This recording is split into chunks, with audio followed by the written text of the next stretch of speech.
প্রিয় শিক্ষার্থীবৃন্দ, আসসালামু আলাইকুম।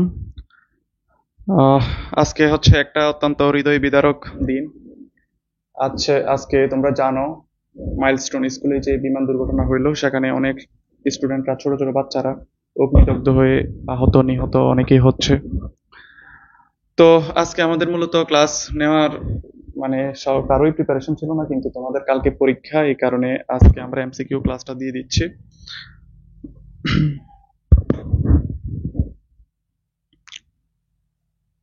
আচ্ছা, অনেকে ট্রমাটাইজড এখনো, তো এটাই স্বাভাবিক আজকে যেহেতু।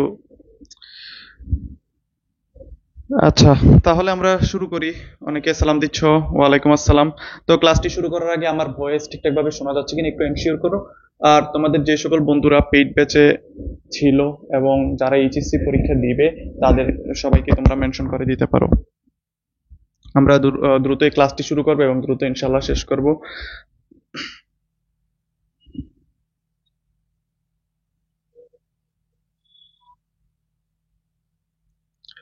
আচ্ছা, অনেকে সালাম দিচ্ছ, ওয়ালাইকুম আসসালাম। আমি আলহামদুলিল্লাহ ভালো আছি। ওকে।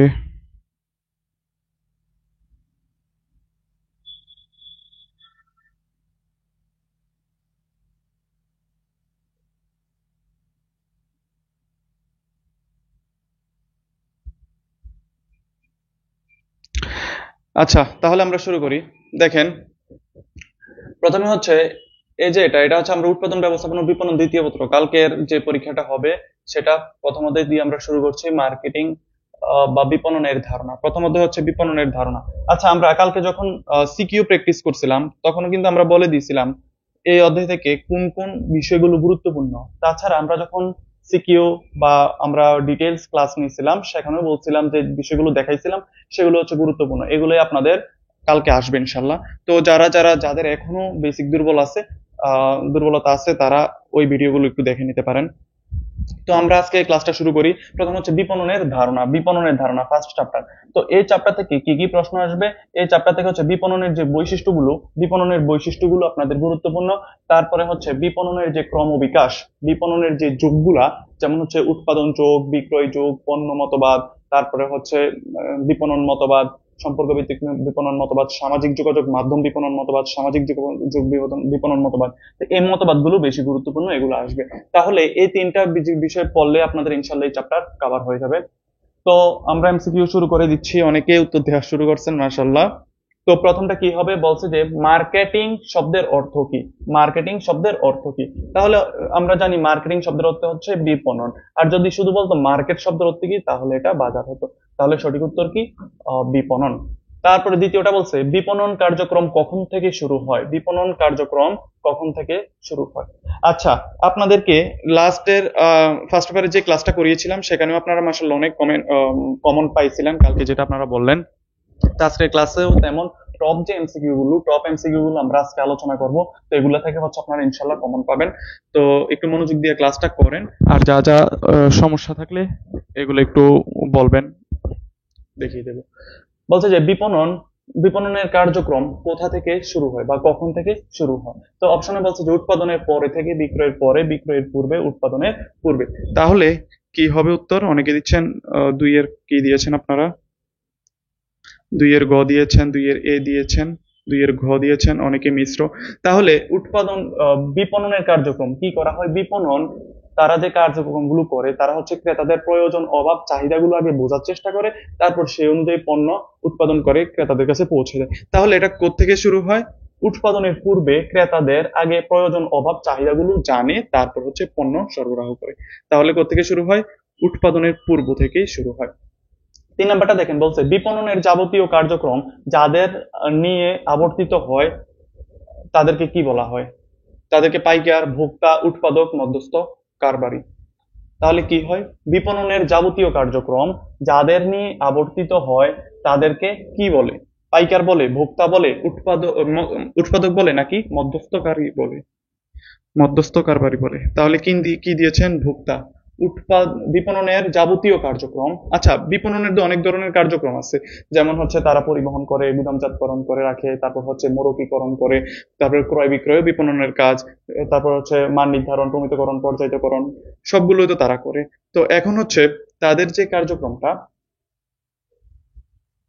যাদের নিয়ে আবর্তিত হয়, তো এই কার্যক্রমটা কাদের নিয়ে আবর্তিত হয়? ভোক্তাকে কেন্দ্র করে।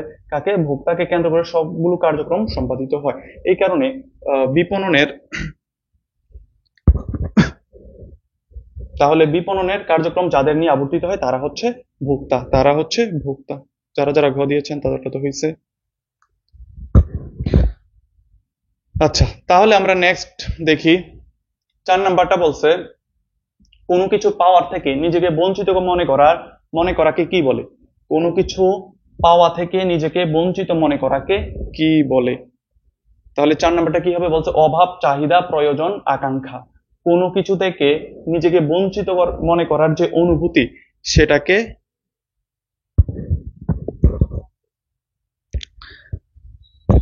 সেটাকে কি বলা হয়? প্রয়োজন। প্রয়োজন। প্রয়োজন হচ্ছে কোনো কিছু থেকে নিজেকে বঞ্চিত মনে করার অনুভূতিকে প্রয়োজন বলা হয়। তাহলে এই যে এগুলো হচ্ছে মৌলিক যে ধারণাগুলো আছে, 5 ধরনের মৌলিক ধারণা আমরা পড়ছিলাম এগুলো। তো বিপণন প্রক্রিয়ায় প্রথমে মানুষের দ্বারা কয়টি উপাদান অনুভূত হয়? বিপণন প্রক্রিয়ায় প্রথমেই মানুষের দ্বারা কয়টি উপাদান অনুভূত হয়? তাহলে 5 নাম্বারটা কি উত্তর করতেছেন আপনারা দেখি। এখানে উত্তর দিয়েছে হচ্ছে 2টি, 3টি, 4টি, 5টি।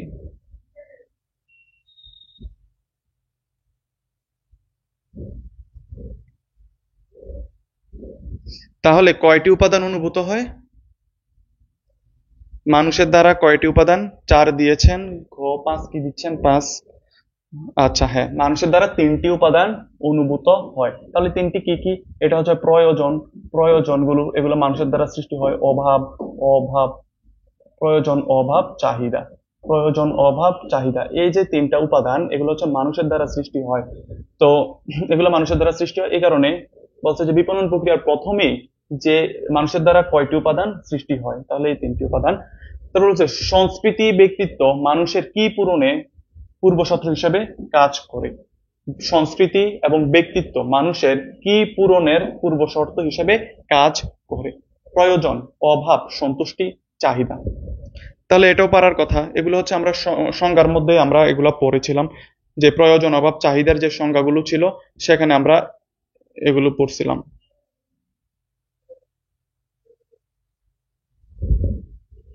তাহলে এটা কি হবে? এটা হচ্ছে অভাব হবে। কি হবে? অভাব। তার কারণ আমরা জানি এই যে মানুষ নিজেকে বঞ্চিত মনে করার অনুভূতিকে বলা হয় প্রয়োজন।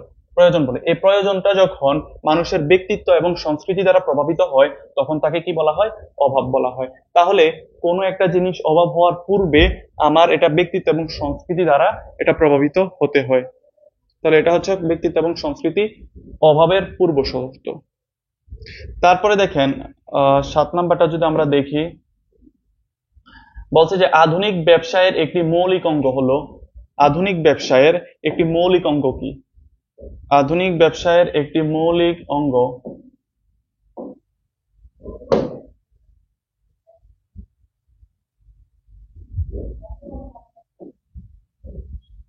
বিজ্ঞাপন, প্রসার, গণসংযোগ, নাকি বিপণন? তাহলে কোনটা হবে?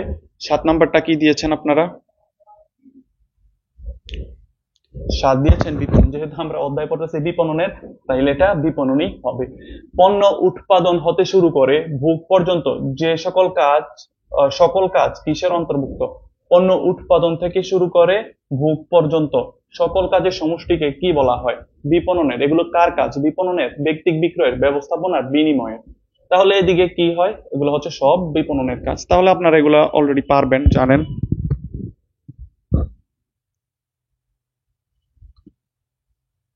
7-এর ঘ। হ্যাঁ, 7-এর ঘ দিয়েছেন। 8-এর হচ্ছে ক, বিপণনের কাজ। বলছে যে অভাব যখন কোনো ব্যক্তির ক্রয় ক্ষমতার শর্ত পূরণ করে তখন সেটিকে কি হিসেবে রূপান্তরিত হয়। তাহলে অভাব, মানুষের অভাবটা যখন কোনো ব্যক্তির ক্রয় ক্ষমতার শর্ত পূরণ করে তখন সেটি কিসে রূপান্তরিত হয়? প্রয়োজনে, চাহিদায়, সেবায়, মূল্যবোধে। তাহলে কি হবে? 9 নাম্বারটা আপনারা কি দিচ্ছেন? আচ্ছা, ক্রয় সামর্থ্যের শর্ত কয়টি? আমরা কালকেও পড়ছিলাম ক্রয় সামর্থ্যের শর্ত হচ্ছে তিনটি। ক্রয় সামর্থ্যের শর্ত কয়টি? তিনটি। একটা হচ্ছে কোনো কিছু পাওয়ার ইচ্ছা থাকতে হবে, কোনো কিছু পাওয়ার ইচ্ছা থাকতে হবে, কোনো কিছু পাওয়ার ইচ্ছা থাকতে হবে। দ্বিতীয়টা হচ্ছে ক্রয়ের সামর্থ্য থাকতে হবে, সামর্থ্য থাকতে হবে। তারপরে হচ্ছে অর্থ ব্যয়ের ইচ্ছা থাকতে হবে, অর্থ ব্যয়ের ইচ্ছা থাকতে হবে, অর্থ ব্যয়ের ইচ্ছা থাকতে হবে। তখনই এটাকে কি বলবে? অর্থ ব্যয়ের ইচ্ছা। তখন তাকে বলবে যে চাহিদা। কি বলবে? তখন তাকে চাহিদা বলা হবে। তাহলে অভাব যখন কোনো ব্যক্তির ক্রয় ক্ষমতার শর্ত পূরণ করে তখন সেটিকে কি হিসেবে রূপান্তরিত হয়? চাহিদা হিসেবে। তারপর 10 নাম্বারটা দেখেন, বলছে কোনটি মানুষের প্রয়োজন ও অভাব মেটাতে পারে? কোনটি মানুষের প্রয়োজন ও অভাব মেটাতে পারে? বলছে যে পণ্য, বিজ্ঞাপন, অভিজ্ঞতা, তথ্য। আমরা আজকে সবগুলো অধ্যায় থেকে আমরা টপ যে এমসিকিউ গুলো যেগুলো আসার মতো সেগুলো আমরা ইনশাল্লাহ টাচ করব। সবগুলো অধ্যায় থেকে ইনশাল্লাহ পড়াবো। তাহলে 10 নাম্বারটা উত্তর করার চেষ্টা করেন। তাহলে মানুষের প্রয়োজন এবং অভাব মেটাতে পারে এমন বাজারে যা কিছু পাওয়া যায় সবকিছুকে কি বলা হয়? পণ্য বলা হয়। এমন যা কিছু পাওয়া যায় সবকিছুকে পণ্য বলা হয়। আচ্ছা, তারপরেরটা দেখি 11 নাম্বার, বলছে যে কোন বিষয়ে সম্পর্কে বাস্তব জ্ঞানকে কি বলা হয়? কোন বিষয় সম্পর্কে বাস্তব জ্ঞান অর্জন করাকে কি বলা হয়? ভ্যালু, অভিজ্ঞতা, বিপণন অর্পণ, নাকি ক্রেতা সন্তুষ্টি?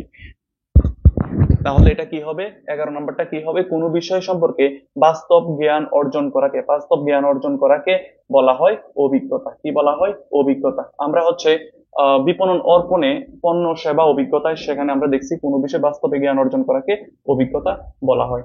তারপর হচ্ছে 12 নাম্বারটা বলছে কোন পণ্য থেকে প্রাপ্ত সুবিধা, কোন পণ্য থেকে যে সুবিধা পাইছি তার বিনিময়ে ব্যয়িত অর্থই হলো কি? ভ্যালু, লেনদেন, মান, বিনিময়। তাহলে এটা কি হবে? এটাও সবাই পারার কথা। কোন পণ্য থেকে যে সুবিধাটা আমরা পাই এবং ওই সুবিধাটা পাওয়ার জন্য যে পরিমাণ অর্থ আমাদেরকে ব্যয় করতে হয়, এই দুইয়ের পার্থক্যকে ক্রেতা ভ্যালু বলা হয়। ক্রেতা ভ্যালু বলা হয়। ক্রেতা ভ্যালু নির্ণয়ের একটা যে সূত্র আছে, এটা হচ্ছে সুবিধা ডিভাইডেড বাই খরচ। সুবিধা ডিভাইডেড বাই খরচ বা ব্যয়। সুবিধা ডিভাইডেড বাই খরচ, এটা হচ্ছে আমাদের ক্রেতা ভ্যালু নির্ণয়ের সূত্র। মাঝে মাঝে এমসিকিউতে এটা দিয়ে থাকে। তারপর 13 নাম্বারটা দেখেন, বলছে যে কোনটি পণ্য বা সেবার মানের সাথে গভীরভাবে সম্পর্কযুক্ত? কোনটি পণ্য বা সেবার মানের সাথে গভীরভাবে সম্পর্কযুক্ত? বলছে যে অর্পণ, বিনিময়, অভিজ্ঞতা, ক্রেতা সন্তুষ্টি। তাহলে 13 কি হবে? 13 নাম্বারটা উত্তর করেন। তাহলে 13 হবে কি? ক্রেতা সন্তুষ্টি।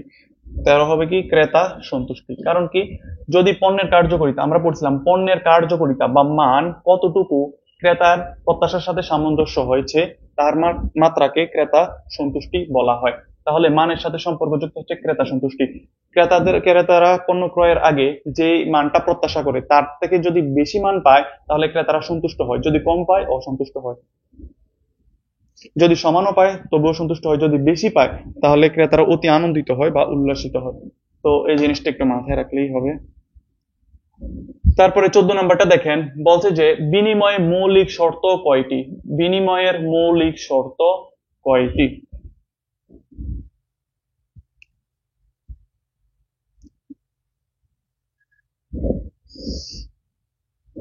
তাহলে দুইটি, তিনটি। মৌলিক শর্ত কয়টি? দুইটি, তিনটি, চারটি, পাঁচটি। তাহলে বিনিময়ের হচ্ছে মৌলিক শর্ত হচ্ছে দুইটি, দুইটি থাকতে হবে। তারপরে কোনটি আর্থিক মূল্যে পরিমাপযোগ্য? কোনটি আর্থিক মূল্যে পরিমাপযোগ্য? বিনিময়, সেবা, ঘটনা, লেনদেন। কোনটি আর্থিক মূল্যে পরিমাপযোগ্য? তাহলে আমাদের যে লেনদেন আছে সেটা হচ্ছে আর্থিক মূল্যে পরিমাপযোগ্য। লেনদেন হচ্ছে আর্থিক মূল্যে পরিমাপযোগ্য।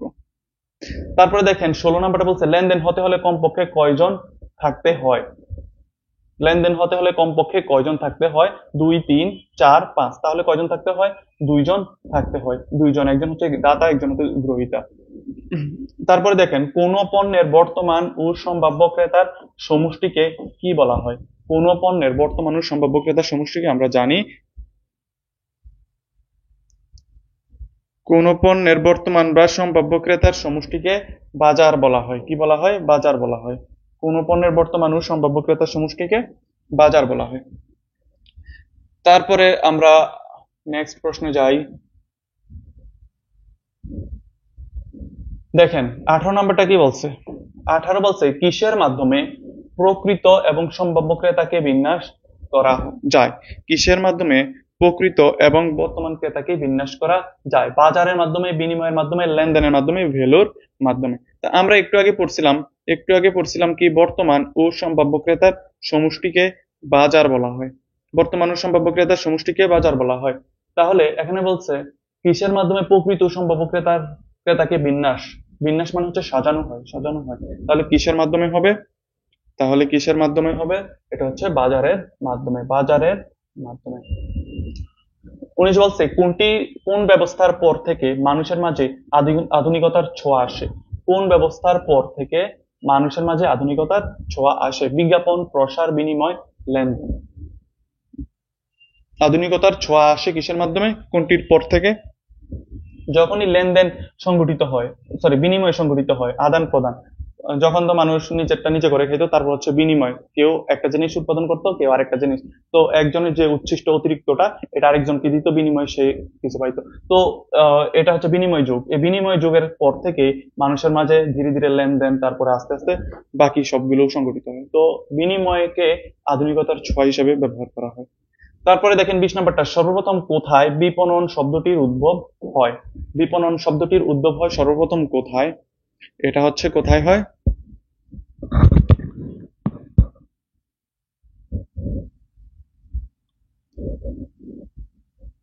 যুক্তরাষ্ট্রে। কোথায় হয়? যুক্তরাষ্ট্রে। তো আপনাদের এদিকে একটা জিনিস দেওয়া নাই যে মার্কেটিং এর জনক মাঝে মাঝে বলে যে বিপণনের জনককে, বিপণনের জনককে ফিলিপ কটলারকে বিপণনের জনক বলা হয়। তো ফিলিপ কটলার এবং গেরি আর্মস্ট্রং দুজন মিলে একটা প্রিন্সিপালস অফ মার্কেটিং নামে একটা বই বার করছিল। তো এই বইটাও মাথায় রাখবেন, প্রিন্সিপালস অফ মার্কেটিং। তো এই ধরনের প্রশ্ন ইনশাল্লাহ আপনাদের আসবে। তো এগুলো একটু বেশি বেশি প্র্যাকটিস করলে আপনারা পারবেন। যারা যারা প্র্যাকটিস করছিলেন তারা তো জানেনি কেমন। তারপরে তৃতীয় অধ্যায় বিপণনের কার্যাবলী। বিপণনের কার্যাবলী নিয়ে এখন আমরা আলোচনা করব।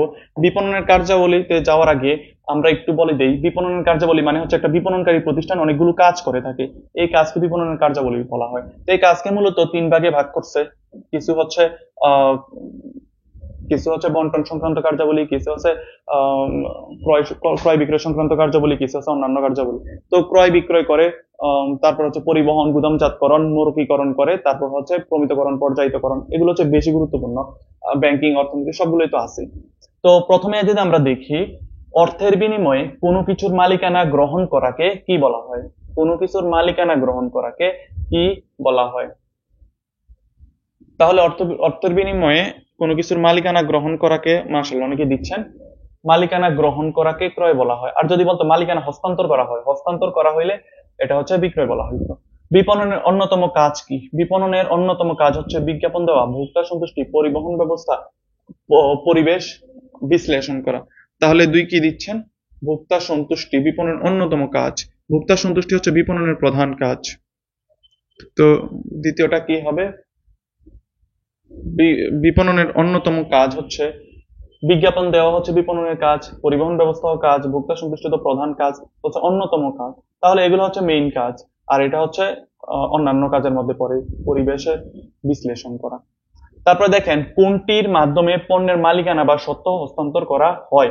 সত্ত্ব হস্তান্তর করা হয়, মালিকানা সত্ত্ব হস্তান্তর করা হয় কোনটির মাধ্যমে? ক্রয়ের মাধ্যমে, পরিবহনের মাধ্যমে, বিক্রয়ের মাধ্যমে, গুদামজাতকরণের মাধ্যমে। তাহলে কোনটির মাধ্যমে?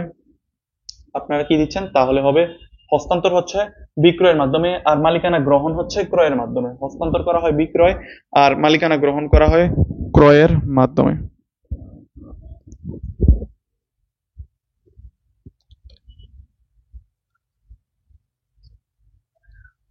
4 নাম্বারটা দেখেন, সহজে বিক্রয়ের প্রধান হাতিয়ার কোনটি? সহজে বিক্রয়, সহজ বিক্রয়ের প্রধান হাতিয়ার কোনটি? পরিবহন, উত্তম ক্রয়। সহজ বিক্রয়ের প্রধান হাতিয়ার কোনটি? পরিবহন, গুদামজাতকরণ, বিজ্ঞাপন নাকি উত্তম ক্রয়? তো আমরা একটা বৈশিষ্ট্য পড়ছিলাম, ক্রয়ের একটা বৈশিষ্ট্য পড়ছিলাম যে উত্তম ক্রয় বিক্রয়ের অর্ধেক, উত্তম ক্রয় বিক্রয়ের অর্ধেক। তো এই জিনিসটা মাথায় রাখবেন, উত্তম ক্রয় হচ্ছে বিক্রয় অর্ধেক। ভালো মানের পণ্য ক্রয় করলে তাড়াতাড়ি বা সহজে বিক্রয় হয়, তাহলে বিক্রয় সহজ করে হচ্ছে উত্তম ক্রয়। তারপরে 5 নাম্বারটা বলছে, পণ্যের বিক্রয় মূল্য কোনটির উপর নির্ভর করে? পণ্যের বিক্রয় মূল্য কোনটির উপর নির্ভর করে? বিজ্ঞাপনের উপর, ক্রয় মূল্যের উপর, পরিবহনের উপর, পণ্যের তথ্যের উপর। তাহলে কিসের উপর নির্ণয় করে? ক্রয় মূল্যের উপর, পণ্যের ক্রয় মূল্যের উপর নির্ণয় করে। কোনটির কাজ সঠিকভাবে সম্পাদন করলে বিক্রয়ের কাজ সহজ হয়? এগুলো হচ্ছে ক্রয়ের বৈশিষ্ট্য। তাহলে ক্রয়ের কাজটা যদি আমরা সঠিকভাবে করি তাহলে বিক্রয়ের কাজটা সহজ হয়, এই কারণে বলে উত্তম ক্রয় বিক্রয়ের অর্ধেক। আচ্ছা, একজন এখন আসছেন, ওয়ালাইকুম আসসালাম। তারপর বলছে, বেশি পরিমাণে পণ্য ক্রয়ের ক্ষেত্রে কিছু নিম্নমানের এবং ভেজাল পণ্য দেখা যায়। তারপরে কি লেখছে? আচ্ছা, যদি পুরো প্রশ্নটা আমরা পড়ি, বলছে যে আহ, বেশি পরিমাণে পণ্য ক্রয়ের ক্ষেত্রে কিছু নিম্নমানের ও ভেজাল পণ্য দেখা যায়, তা পরবর্তীকালে কি হিসেবে গণ্য হয়? তাহলে কিছু নিম্নমানের এবং ভেজাল পণ্যও দেখা যায় বেশি পরিমাণে পণ্য কিনলে, তো পরবর্তীতে এগুলাকে কি হিসেবে দেখানো হয়? কি হিসেবে দেখানো হয়? এগুলা কি অবচয় হিসাবে, মজুদ হিসাবে, সম্পদ হিসাবে নাকি মুনাফা হিসাবে? কোনটি হিসাবে দেখানো হয়? তাহলে 7 নাম্বারটা কি হবে, একটু অ্যান্সার করেন। বেশি পরিমাণে পণ্য ক্রয় করলে, তাহলে এগুলা কি হিসাবে দেখানো হয়? ওকে, অনেকে দিচ্ছেন।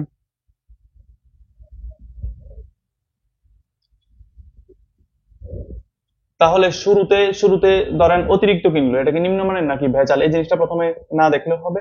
এটা হচ্ছে প্রথমে অতিরিক্ত যদি কিছু কিনে, বেশি পরিমাণে যদি পণ্য ক্রয় করে ফেলে, তাহলে এটা শুরুর দিকে কি মজুদ হিসেবে দেখানো হয়, পরবর্তীতে এটা মুনাফা অথবা ক্ষতি যে কোনো একটার মধ্যে নিয়ে যাওয়া হয়। অবচয় হিসেবে কোনটা হয়? যদি স্থায়ী সম্পদ ক্রয়, স্থায়ী সম্পদের ব্যবহারজনিত ক্ষতিকে বলা হয় অবচয়। অবচয় হচ্ছে একটা স্থায়ী সম্পদ কিনলেন, যেমন আসবাবপত্র, যন্ত্রপাতি, তো এগুলো হচ্ছে স্থায়ী সম্পদ, দীর্ঘমেয়াদী। তো এগুলোর ব্যবহারজনিত ক্ষতিকে বলা হয় অবচয়। তো এখন কি হবে? মজুদ পণ্য, মজুদ হিসেবে দেখানো হয় বেশি পরিমাণে ক্রয় করলে। কোনটির খরচ কমানো গেলে স্বল্প দামে পণ্য বিক্রয় করা যায়? কোনটির খরচ কমানো গেলে, কোনটির খরচ কমানো গেলে,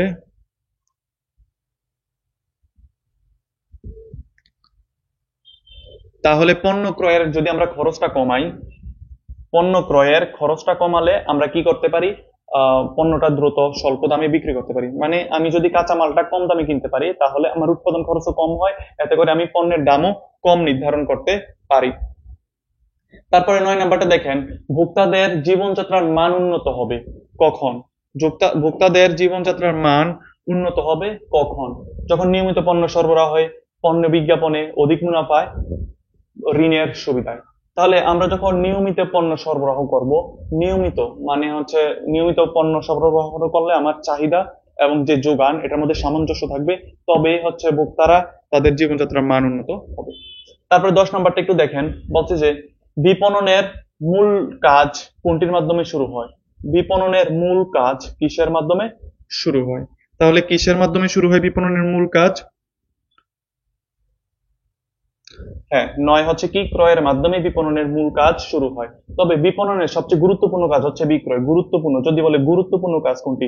গুরুত্বপূর্ণ যদি বলে গুরুত্বপূর্ণ কাজ, গুরুত্বপূর্ণ, গুরুত্বপূর্ণ যদি কাজ কোনটি বলে তাহলে বিক্রয় লিখবেন। সর্বাপেক্ষা গুরুত্বপূর্ণ কাজ হচ্ছে বিক্রয়। তবে শুরু হয় কি দিয়ে? ক্রয়ের মাধ্যমে শুরু হয়। বিক্রয়ের মাধ্যমে সবকিছু তারা মুনাফা অর্জন করে। তারপর 11 নাম্বারটা দেখেন, কোনটির মাধ্যমে পণ্যের মালিকানা হস্তান্তরিত হয়? অলরেডি আমরা জানি যে বিক্রয়ের মাধ্যমে পণ্যের মালিকানা হস্তান্তরিত হয়, এটা আবার নতুন করে পড়তে হবে না, বিক্রয়ের মাধ্যমে মালিকানা হস্তান্তরিত হয়। তারপরে দেখেন 12 নাম্বারটা বলছে যে সামগ্রিক বিপণন কার্যক্রমের সফলতা কোনটির উপর নির্ভর করে? সামগ্রিক বিপণন, সামগ্রিক বিপণন মানে হচ্ছে আমার যে মার্কেটিং করতে গিয়ে আমার পরিবহন, গুদামজাতকরণ, বাকি যত কাজগুলো আছে এগুলো কিসের উপর নির্ভর করে? কিসের উপর নির্ভর করে? ক্রয়ের উপর, তথ্যের উপর, বিক্রয়ের উপর, বিজ্ঞাপনের উপর। তাহলে কিসের উপর নির্ভর করে? কমেন্ট করেন। তাহলে বিপণনের যত কাজ আছে সবগুলো কিসের উপর নির্ভর করে? পণ্য বিক্রয়ের উপর। বিক্রয়ের উপর সবকিছু নির্ভর করে, কারণ আপনার বিক্রয়ের মাধ্যমে আপনি পরিবহনটাকে কন্টিনিউ করতে পারবেন, গুদামজাতকরণ, তারপর রক্ষণাবেক্ষণ, মান নির্ধারণ, সবগুলো হচ্ছে কিসের উপর ডিপেন্ড করে? বিক্রয়। তো বিক্রয়কে আমরা সর্বাপেক্ষা গুরুত্বপূর্ণ কাজ বলে থাকি। তো সামগ্রিক বিপণন কার্যক্রমের সফলতা, যদি আমি পণ্যটা বিক্রয় করতে পারি তখনই আমরা সফল হব। তারপর 13 নাম্বারটা বলছে, কোনটি প্রতিষ্ঠানের নগদ অর্থ প্রবাহকে গতিশীল রাখে? কোনটির মাধ্যমে প্রতিষ্ঠানের নগদ অর্থ প্রবাহ যেটা সেটা ঠিক থাকে? নগদ অর্থ প্রবাহ মানে হচ্ছে প্রতিষ্ঠানের টাকা আসে, অর্থের প্রবাহ। প্রবাহ হচ্ছে কিছু টাকা আসে কিছু টাকা যায়, তো এগুলো হচ্ছে প্রবাহ, নগদ প্রবাহ। তো কোনটার মাধ্যমে ঠিক থাকে? এদিকে বলছে ক্রয়, বিক্রয়, বিজ্ঞাপন, পরিবহন। তাহলে নগদ প্রবাহ ঠিক থাকে কিসের মাধ্যমে? বিক্রয়ের মাধ্যমে। বিক্রয়ের মাধ্যমে মানে আমাদের আয়ের একমাত্র উৎস হচ্ছে বিক্রয়, মানে গুরুত্বপূর্ণ উৎস হচ্ছে কি? বিক্রয়। তো বিক্রয়ের মাধ্যমে আমাদের নগদ প্রবাহটা ঠিক থাকে। তো মুনাফা বৃদ্ধির পূর্ব শর্ত কি? 14 নাম্বারটা বলছে, মুনাফা বৃদ্ধির পূর্ব শর্ত কি? মুনাফা বৃদ্ধির পূর্ব শর্ত কি? মুনাফা বৃদ্ধির পূর্ব শর্ত কি? ক্রয়, বিক্রয়, পরিবহন, বিজ্ঞাপন। তাহলে কোনটা হবে? 14 নাম্বারটা উত্তর করেন। তাহলে মুনাফা বাড়ানোর পূর্ব শর্ত হচ্ছে আমার বিক্রয়। বিক্রয়ের মাধ্যমে মুনাফা বাড়বে। তো বলছে যে পণ্যের কি বেশি হলে বৃহদায়তন উৎপাদন সম্ভব? বৃহদায়তন মানে হচ্ছে বড়, বিশাল, বৃহৎ ভাবে উৎপাদন করা, মানে লার্জ স্কেলে আমার উৎপাদনটা আমি কখন করতে পারবো? যখন আমি দেখবো আমার পণ্যটা বিক্রয় বেশি হচ্ছে বা সেল বেশি হচ্ছে, তখনই আমি বৃহৎ আকারে পণ্য উৎপাদন করতে পারবো। তাহলে কি হবে? বিক্রয়। প্রতিষ্ঠানের বিভিন্ন বিভাগের ব্যয় নির্বাহের জন্য প্রচুর অর্থের প্রয়োজন। এসব অর্থের যোগান দিয়ে থাকে কিসের মাধ্যমে? বিক্রয়ের মাধ্যমে। তো এখানে বিক্রয়ের বিষয়গুলো বেশি আসছে। তো তাহলে প্রতিষ্ঠানের আয়ের অন্যতম উৎস হচ্ছে বিক্রয়, এটা হচ্ছে বিক্রয় হবে। প্রতিষ্ঠানের আয়ের অন্যতম উৎস হচ্ছে বিক্রয়। কোনটি যে কোনো দেশের উন্নয়নকে গতিকে ত্বরান্বিত করে? কোনটি যে কোনো দেশের অর্থনীতির উন্নয়নকে বা দেশের উন্নয়নকে ত্বরান্বিত করে? তাহলে কি মূলধন, ক্রয়, পরিবহন, শিল্পায়ন। তাহলে 18 নম্বরটা কি দিচ্ছেন? 18 হচ্ছে, যদি একটা দেশে শিল্পায়ন ভালো হয়। শিল্পায়ন হচ্ছে একটি দেশের শিল্প ব্যবস্থা, শিল্পায়ন একটি দেশের আহ, উন্নয়নের গতিকে ত্বরান্বিত করে। কোনগুলো কোম্পানি ধীরে ধীরে বিক্রয় বৃদ্ধির মাধ্যমে বাজারে প্রবেশ করে? কোনগুলো কোম্পানি ধীরে ধীরে বিক্রয়ের মাধ্যমে বাজারে প্রবেশ করে? পুরাতন কোনগুলো কোম্পানি ধীরে ধীরে? পুরাতন কোম্পানি, নতুন কোম্পানি, সেবা কোম্পানি, নাকি? এই প্রশ্ন আসবে না, এটা আসবে না। এটা হচ্ছে নতুন কোম্পানি। যখন নতুন কোম্পানি হয়, তারা হচ্ছে কি করে? ধীরে ধীরে পণ্য বিক্রয় বাড়ানোর মাধ্যমে বাজারে প্রবেশ করে থাকে। তো এই অধ্যায় থেকে আমি কয়েকটা গুরুত্বপূর্ণ বিষয় আপনাদেরকে বলে দিই, সেগুলো একটু মাথায় রাখবেন। আপনাদের বন্টন সংক্রান্ত কার্যাবলী আছে, বিপণনের বন্টন সংক্রান্ত কার্যাবলী। বন্টন সংক্রান্ত কার্যাবলী হচ্ছে 3টা। এই জিনিসটা একটু মাথায় রাখবেন, এটা কিন্তু আসবে। বন্টন সংক্রান্ত কার্যাবলী হচ্ছে পরিবহন, পরিবহন, বন্টন সংক্রান্ত কার্যাবলী পরিবহন। তারপর হচ্ছে গুদামজাতকরণ, গুদামজাতকরণ, পরিবহন, গুদামজাতকরণ। তারপর হচ্ছে মোড়কীকরণ। পরিবহন, গুদামজাতকরণ, মোড়কীকরণ, পরিবহন, গুদামজাতকরণ, মোড়কীকরণ। এগুলো হচ্ছে বন্টন সংক্রান্ত কার্যাবলী, বন্টন সংক্রান্ত কার্যাবলী। তো এই জিনিসগুলো একটু মাথায় রাখলেই হবে। বন্টন সংক্রান্ত কার্যাবলী কোনগুলো? পরিবহন, গুদামজাতকরণ, এগুলো আপনাদের আসবে। তো প্রমিতকরণ, পর্যায়িতকরণ আবার আছে। প্রমিতকরণের মাধ্যমে কি হয়? পরিমিতকরণ হচ্ছে আকার আকৃতি অনুযায়ী মানটাকে নির্ধারণ করে, আর পর্যায়িতকরণ হচ্ছে পূর্ব নির্ধারিত মান অনুযায়ী বিভাগে ভাগ করে। তো এই জিনিসগুলো একটু মাথায় রাখলে আপনারা ইনশাল্লাহ পারবেন। তারপরে দেখেন 3য় অধ্যায়, বিপণন কার্যাবলী। বিপণন কার্যাবলী 2বার আসছে। তো এগুলো আমরা পড়লাম অলরেডি, একটু আগে আমরা এগুলো শেষ করছি। বিপণন কার্যাবলী, ওকে। তারপর 4র্থ অধ্যায় দেখেন, বলছে যে বাজারজাতকরণ ও বিপণন মিশ্রণ। বাজারজাতকরণ ও বিপণন মিশ্রণ। সরি, বাজার বিভক্তিকরণ ও বিপণন মিশ্রণ। বাজার বিভক্তিকরণ, এখানে আপনারা কি পড়বেন? এখানে হচ্ছে বাজারের যে শ্রেণী বিভাগগুলো আছে, কিছু আছে হচ্ছে ব্যবসায় বাজার, কিছু আছে হচ্ছে আহ কিছু আছে ব্যবসায় বাজার, কিছু আছে হচ্ছে ভোক্তা বাজার। তো ব্যবসায় বাজার আবার বিভিন্ন ভাগে ভাগ করছে। উৎপাদকের বাজার, পুনঃ বিক্রেতার বাজার, তারপর হচ্ছে সরকারি বাজার, কিছু আছে প্রাতিষ্ঠানিক বাজার। তো বাজারের যে ক্লাসিফিকেশন গুলো 4 প্রকার বা 5 প্রকার, এগুলো আপনারা জানবেন। তারপর হচ্ছে বাজার বিভক্তিকরণের যে ভিত্তিগুলো, বাজার বিভক্তিকরণের যে ভিত্তি এবং চলকগুলো, সেগুলো আপনারা জানবেন। ভিত্তি হচ্ছে কয় প্রকার? ভোক্তা বাজার বিভক্তিকরণের ভিত্তি হচ্ছে 4 প্রকার। প্রতিটা প্রকারের মধ্যে যে চলকগুলো আছে সেগুলো আপনারা একটু দেখবেন। তো বিপণন মিশ্রণের যে 4টি ধাপ, 4টি যে পণ্য, মূল্য, স্থান, প্রসার, সেই বিষয়গুলো একটু দেখবেন। এখান থেকে আপনাদের প্রশ্ন আসবে। হ্যাঁ, এমসিকিউ পিডিএফ দেওয়া হবে। এমসিকিউ পিডিএফ দিয়ে দেব, ক্লাস শেষে আপনাদের পেজে দিয়ে দেওয়া হবে। কোনটিকে কেন্দ্র করে বিপণন কর্মকাণ্ড পরিচালিত হয়? কোনটিকে কেন্দ্র করে বিপণন কর্মকাণ্ড পরিচালিত হয়? তাহলে কি হবে? সংগঠন, সরকার, বাজার, প্রসার। কোনটিকে কেন্দ্র করে? তাহলে এক হচ্ছে বাজারকে কেন্দ্র করে আমার বিপণনের কার্যক্রমটা সম্পাদিত হয়ে থাকে। কোনটি আধুনিক বিশ্বের বিনিময় কর্মকাণ্ডের নিয়ামক হিসেবে কাজ করে? বিনিময় কর্মকাণ্ডের নিয়ামক হিসেবে কোনটা কাজ করে? বাজার। বাজার হচ্ছে বিনিময় কর্মকাণ্ডের নিয়ামক হিসেবে কাজ করে। কারণ বিনিময় হয় কোথায়? যেখানেই বিনিময় হোক, মার্কেটিং এর ভাষায় বর্তমান ও সম্ভাব্য ক্রেতার সমষ্টি হচ্ছে বাজার। তো যেখানেই হচ্ছে ক্রেতাদের সমষ্টি হবে সেটাই হচ্ছে বাজার। তো ক্রেতাদের সমষ্টি হইলে কি হয়? কিছু আদান প্রদান হয়। তো সেটাই হচ্ছে বাজার। তো বিশ্বের বিনিময় কর্মকাণ্ডের নিয়ামক হিসেবে কাজ করে বাজার। কাকে বাজারের এলাকা নিয়ে সবসময় চিন্তা করতে হয়? কাকে বাজারের এলাকা নিয়ে সবসময় চিন্তা করতে হয়? সরকারকে, সরবরাহকারীকে, ক্রেতাকে, বিপণনকারীকে। কাকে করতে হয়? বিপণনকারীকে বাজার নিয়ে সবসময় চিন্তা করতে হয়।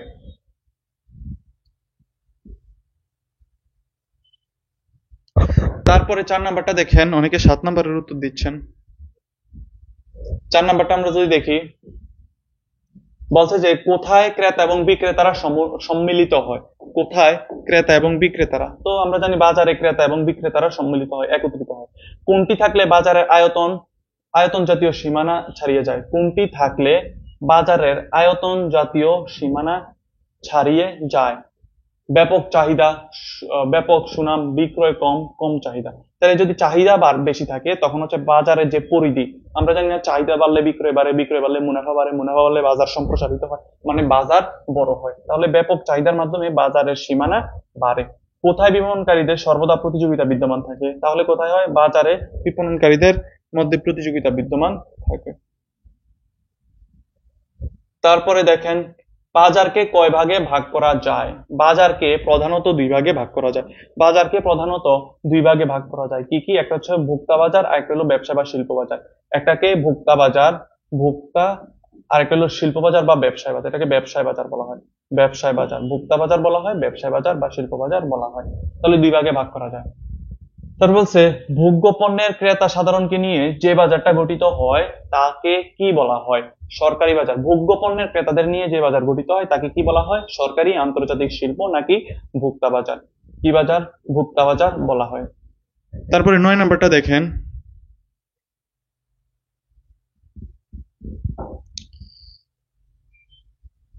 তারপর 9 নাম্বারটা বলছে পুনরায় উৎপাদন কিংবা বিক্রয়ের উদ্দেশ্যে গঠিত বাজারকে কি বলা হয়?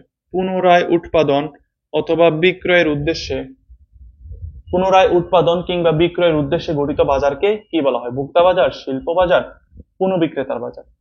তাইলে পুনরায় উৎপাদন এবং বিক্রয়, এই 2টা বাজারকে বলা হয় ব্যবসায় বাজার। কি বলা হয়? ব্যবসায় বাজার বলা হয়। ব্যবসায় বাজার বলা হয়। ওকে। তারপরে দেখেন, কোন বাজারকে উৎপাদকের বাজার বলা হয়? উৎপাদকের বাজার বলা হয়। কোন বাজারকে উৎপাদকের বাজার বলা হয়? তাহলে আন্তর্জাতিক বাজারকে, সরকারি বাজারকে, শিল্প বাজারকে নাকি পুনঃবিক্রেতার বাজারকে? তাহলে শিল্প বাজারকে উৎপাদকের বাজার বলা হয়। শিল্প বাজার, যারা উৎপাদন করে তাদেরকে উৎপাদক বলা হয়। তো উৎপাদন যারা করে কিসের মাধ্যমে করে? শিল্পের মাধ্যমে করে। তো শিল্প বাজারকে উৎপাদকের বাজারও বলা হয়ে থাকে। তারপরে দেখেন 11 নাম্বারটা, বলছে যে যে বাজারে ক্রেতারা পুনরায় বিক্রয় করার উদ্দেশ্যে পণ্য ক্রয় করে তাকে কি বলে? কিসের জন্য কিনে? পুনরায় বিক্রয়ের জন্য, পুনরায় বিক্রয়ের জন্য যারা কিনে তাদের নিয়ে যে বাজারটা গঠিত হয় তাকে বলা হয় পুনরায় বিক্রেতার বাজার। কি বলা হয়? পুনরায় বিক্রেতার বাজার। কনসেপ্ট গুলো খুব সহজ, ইজি, তো আপনারা সহজে এগুলো বুঝবেন। তবে 12 নাম্বারটা দেখেন, বলছে যেসব প্রতিষ্ঠান সরকারি নিয়ন্ত্রণ এবং তত্ত্বাবধান থেকে পণ্য সামগ্রী ক্রয় করে তাকে কি বলা হয়? তাকে বলা হয় সরকারি বাজার। তাহলে আপনাদের এই বিষয়গুলো, কোন বাজারের সংজ্ঞাটা যদি একটু জানেন তাহলে এগুলো সহজে উত্তর করতে পারবেন এবং বোঝা, এটা কমন সেন্স খাটাইলে বোঝা যায়। কোন বাজারে ক্রয় মূলত জনসাধারণের কল্যাণের উদ্দেশ্যে করা হয়? জনসাধারণের কল্যাণের উদ্দেশ্যে ক্রয় করা হয় কোন বাজারে? এটা হচ্ছে সরকারি বাজারে জনগণের কল্যাণের উদ্দেশ্যে ক্রয় করা হয়। তারপর 14 নাম্বারটা দেখেন, 14 বলছে যে ভোক্তা বাজার গঠিত হয় কিসের মাধ্যমে? ক্রেতাদের নিয়ে, বিক্রেতাদের নিয়ে, চূড়ান্ত ভোক্তাদের নিয়ে, পাইকারদের নিয়ে। তাহলে আমাদের যে চূড়ান্ত ভোক্তাদের নিয়ে এই ভোক্তা বাজারটা গঠিত হয়ে থাকে। তো বাজারের আয়তনের উপর ভিত্তি করে কি নির্ধারণ করা হয়? বাজারের আয়তনের উপর ভিত্তি করে কি নির্ধারণ করা হয়ে থাকে? তাহলে কি নির্ধারণ করে? পাইকারি বাজার, খুচরা বাজার, নাকি শিল্প বাজার, নাকি বন্টন প্রণালী? বন্টন প্রণালী। তো আমরা লাস্ট ক্লাসেও আমরা পড়ছিলাম, আমাদের যে ব্যাখ্যামূলক যে ক্লাসগুলো ছিল, রিভিশনমূলক ক্লাস, সেখানে আমরা ভোক্তা বাজার এবং শিল্প বাজারের যে বৈশিষ্ট্যগুলো পড়ছিলাম সেগুলো একটু মাথায় রাখবেন। তো প্রশ্নে আসে বন্টন প্রণালী নিয়ে, যে কোন বাজারের বন্টন প্রণালী ক্ষুদ্র হয়, কোন বাজারে বন্টন প্রণালী দীর্ঘ হয়। তাহলে বন্টন প্রণালী দীর্ঘ হয় হচ্ছে ভোক্তা বাজারে, আর বন্টন প্রণালী স্বল্প হয়, ছোট হয় হচ্ছে শিল্প বাজারে। তো শিল্প বাজার এবং ভোক্তা বাজারের যে বৈশিষ্ট্যগুলো সেগুলো একটু জেনে রাখবেন, তাহলে ভালো হবে। ভোক্তা বাজারে ক্রেতারা কোনটির জন্য বেশি সময় ব্যয় করে? কোনটির জন্য বেশি সময় ক্রয় করে? মুনাফার জন্য, ভোগের জন্য, ক্রয় সিদ্ধান্তের জন্য, নাকি পরিবারের জন্য? তাহলে ক্রয় সিদ্ধান্তের জন্য সবচেয়ে বেশি সময় ব্যয় করে ভোক্তা বাজারের ক্রেতারা। ভোক্তা বাজারের ক্রেতারা ক্রয় সিদ্ধান্তের জন্য সবচেয়ে বেশি সময় ব্যয় করে।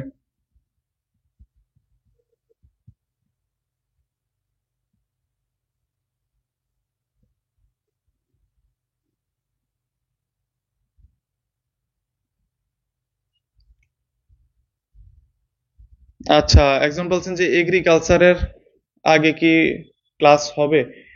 হতেও পারে, দিতে পারে এগ্রিকালচার আগে। গালিব ভাইদের সাথে কথা বলবেন আপনারা, অথবা পেজে মেনশন করবেন, যদি আপনাদের যে যে ক্লাস লাগে ক্লাস দিবেন ইনশাল্লাহ।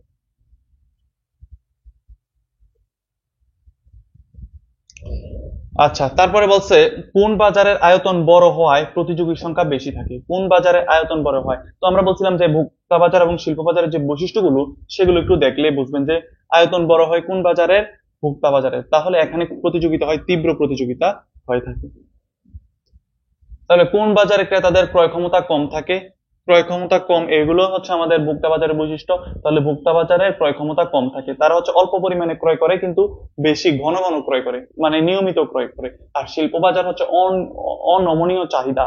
প্রশ্ন আসে যে কোন বাজারের চাহিদা অনমনীয় থাকে? এটা হচ্ছে শিল্প বাজারের। এই জিনিসটা একটু মাথায় রাখলে হয়।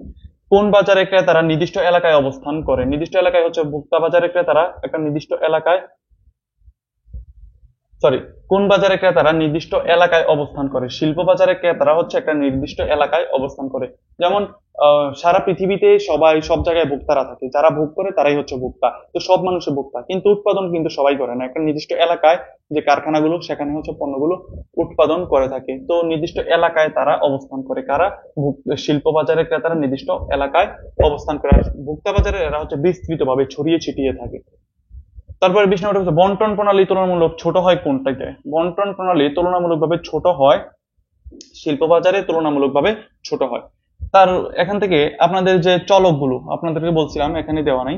তো এই চ্যাপ্টারের যে ভোক্তা বাজার বিভক্তিকরণের যে 4টি স্টেপ আছে বা স্তর আছে বা ভিত্তি আছে, কয়টি ভিত্তি ভোক্তা বাজার বিভক্তিকরণের? 4টি। একটা হচ্ছে ভৌগোলিক বিভক্তিকরণ, ভৌগোলিক ভৌগোলিক বিভক্তিকরণ, তারপর হচ্ছে জনসংখ্যা ভিত্তিক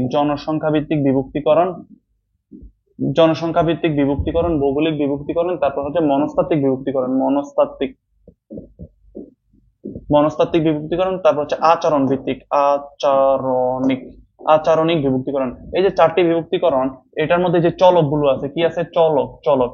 মানে আমরা দেশীয় ভৌগোলিক অবস্থান থেকে বুঝি এটা ভৌগোলিক, জনসংখ্যার বিভিন্ন বৈশিষ্ট্য দেখে বুঝি এটা জনসংখ্যা ভিত্তিক।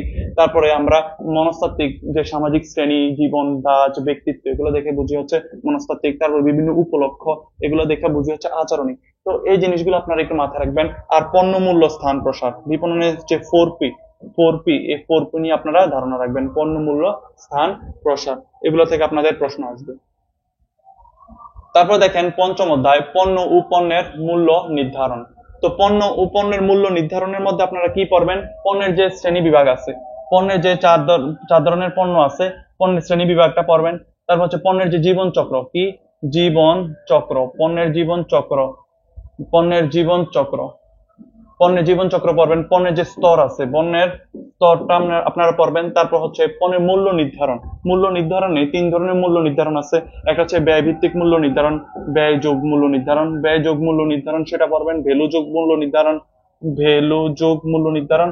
তারপরে হচ্ছে ভ্যালু ভিত্তিক মূল্য নির্ধারণ। তারপরে হচ্ছে চলমান হারে মূল্য নির্ধারণ, চলমান হারে মূল্য নির্ধারণ। তো এগুলো আপনার মূল্য নির্ধারণের প্রকারভেদগুলো আপনারা পড়বেন। তারপরে আপনাদের যে মূল্য, যে ডিসকাউন্ট, বাট্টা, ছাড়, এগুলো আপনারা একটু পড়বেন, কোনটা কোন বাট্টা, কোনটাকে কোন বাট্টা বলে। তাহলে আপনারা ইনশাল্লাহ এই অধ্যায় থেকে আপনারা সব অ্যান্সার করতে পারবেন। তো আমরা যদি এবার দেখি, মানুষের প্রয়োজন মেটাতে পারে এমন সবকিছুকে কি বলে? মানুষের প্রয়োজন মেটাতে পারে এমন সবকিছুকে পণ্য, মূল্য, ঘটনা, লেনদেন। 2টা মিনিট একটু ওয়েট করেন, আজান দিচ্ছে।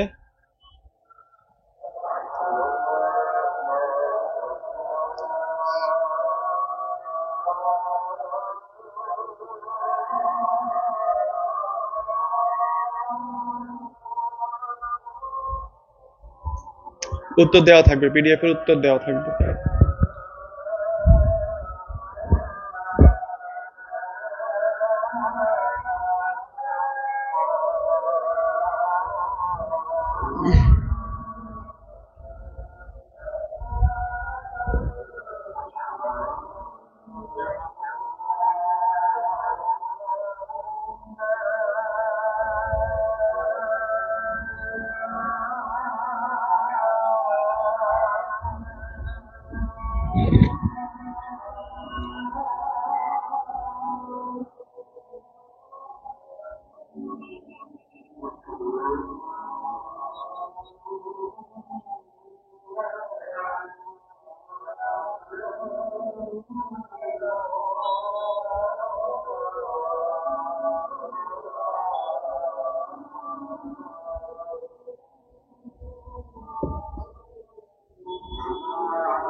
আচ্ছা, একজনে প্রশ্ন করছেন যে 16 নাম্বারটা কি হবে? 16 নাম্বারটা একটু বুঝাই দিতে।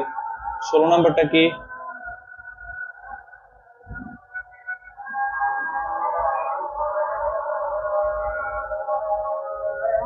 ভোক্তা বাজারের ক্রেতারা কোনটির জন্য বেশি সময় ব্যয় করে না? আচ্ছা, আদানটা একটু দিয়ে নেই, তারপর আমরা বলতেছি।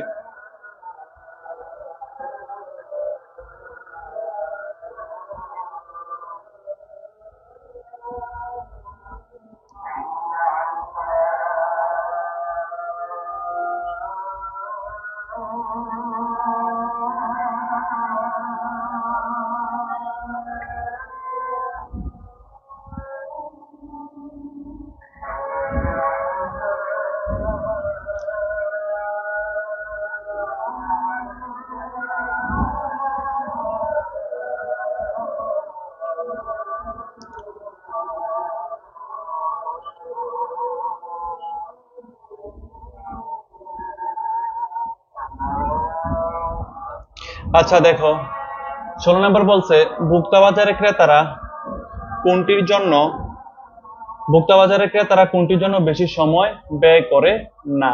এটা হচ্ছে কি উত্তর দিলাম? ক্রয় সিদ্ধান্তের জন্য বেশি সময় ব্যয় করে না। ভোক্তা বাজারে ক্রেতা কারা? ভোক্তা। কারা? ভোক্তা। তারা হচ্ছে অল্প টাকায়, অল্প পরিমাণে পণ্য ক্রয় করে, নিয়মিত ক্রয় করে। স্বল্প পরিমাণে অল্প, তাদের দামগুলো থাকে কি সস্তা। যেমন আপনি যখন চাল ডাল কিনতে যান, তখন আপনি কয়েক বস্তা থাকলে যে কোনো একটা নিয়ে আসেন। তো ক্রয় করতে বেশি সিদ্ধান্ত নেয় না, বলছে যে বেশি সময় ব্যয় করে না, কোথায়? ক্রয় সিদ্ধান্ত গ্রহণ করতে। ক্রয় সিদ্ধান্ত গ্রহণ করতে বেশি সময় ব্যয় করে না। তাহলে 16 হচ্ছে কি খ। হ্যাঁ, পিডিএফ পেয়ে যাবেন। পিডিএফ হচ্ছে ক্লাস শেষে আপনাদের পেজে দিয়ে দেওয়া হবে, পেজের কোন একটা কমেন্ট বক্সে দিয়ে দেওয়া হবে। আচ্ছা, তাহলে আমরা কি পড়তেছিলাম এই অধ্যায়টা? পণ্যের মূল্য নির্ধারণ। তো একজন জিজ্ঞেস করছেন আমার বাড়ি কোথায়। আমার বাড়ি হচ্ছে কুমিল্লা। আমার বাড়ি হচ্ছে কুমিল্লা। কুমিল্লা। আমি হচ্ছে ডিউতে পড়ি, Dhaka University, OSL department, OSL BBA, OSL organisation strategy and leadership. তো আমি থাকি হলে আর কি, এক রহমান হল। আচ্ছা, তারপরে দেখেন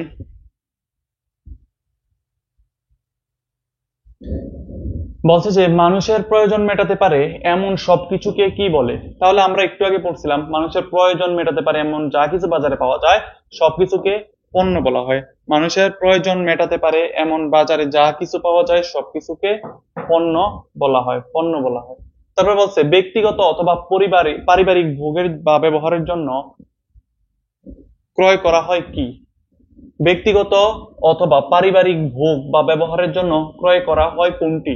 কৃষি পণ্য, শিল্প পণ্য, ব্যবসায়িক পণ্য নাকি ভোগ্য পণ্য? তাহলে কি করা হয়? ভোগ্য পণ্য। পারিবারিক ব্যবহারের জন্য, নিজে ভোগ করার জন্য এগুলা ক্রয় করা হয়। ভোগ্য পণ্যকে কয় ভাগে ভাগ করা হয়েছে? ভোগ্য পণ্যকে প্রধানত 4 ভাগে ভাগ করা হয়েছে। কি কি? একটা হচ্ছে সুবিধা পণ্য, একটা হচ্ছে সুবিধা পণ্য, একটা হচ্ছে শপিং পণ্য, একটা হচ্ছে আহ কি পণ্য জানি, একটা হচ্ছে বিশিষ্ট পণ্য, আর একটা হচ্ছে অযাচিত পণ্য। এই 4 ভাগে ভাগ করা হয়েছে। সুবিধা পণ্য আবার 4 প্রকার, তারপরে হচ্ছে শপিং পণ্য আবার 2 প্রকার, অযাচিত পণ্য আবার 2 প্রকার। তাহলে বুঝতে পারছি 4 প্রকার।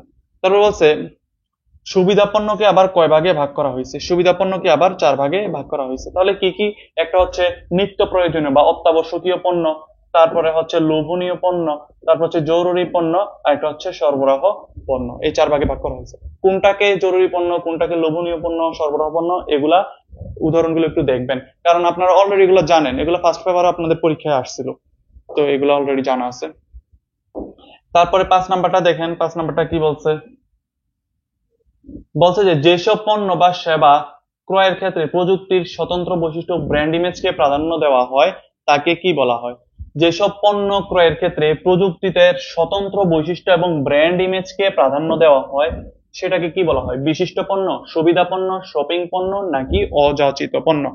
তাহলে 5 নাম্বার কি হবে? 5 নাম্বারটা উত্তর করেন। হ্যাঁ, 5 নাম্বারটা হবে কি? বিশিষ্ট পণ্যের ক্ষেত্রে বিশেষ যে বৈশিষ্ট্য বা স্বতন্ত্র বৈশিষ্ট্য এবং ব্র্যান্ড ইমেজকে প্রাধান্য দেওয়া হয়। তারপরে 6 নম্বরে বলছে কোন ধরনের পণ্য ক্রেতারা নিয়মিত ক্রয় করে না? কোন ধরনের পণ্য ক্রেতারা নিয়মিত ক্রয় করে না? কোনটা? সেটা হচ্ছে অযাচিত পণ্য ক্রেতারা নিয়মিত ক্রয় করে না।